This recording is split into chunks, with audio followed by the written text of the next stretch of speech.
Айтты кантип майрамдаш керек? Айт күнү намаздар окулат, курмандыктар союлат, жалпы үй бүлө менен отуруп тамактанылат.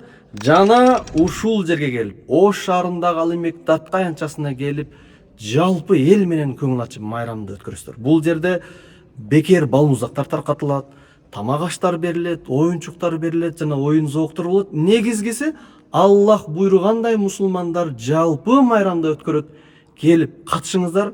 Жана бул майрамды уюштурууга жалпыңыздарды салым кошууга да чакырабыз. М-банк номерлер жана Россия жергесиндеги эсеп шоттордо жазылган. Бул майрамды уюштуруу ар бирибиздин милдетибиз. Аллах Таала ыйык Куранда "Ва ман юаззим шааирилла фа иннаху мин тақвал кулуб". Ким Аллахтын ушундай ачык чыгара турган ибадаттарын урматтаса, бул таква жүрөктөн деген. Таква болом деген адамдар жалпы майрамыбызга келип катышыңыздар. Аллах Таала барыңыздардын келаткан Курман айт майрамыңыздарды берекелүү жана куттуу кылсын. Ассаламу алейкум ва рахматуллахи ва баракатух.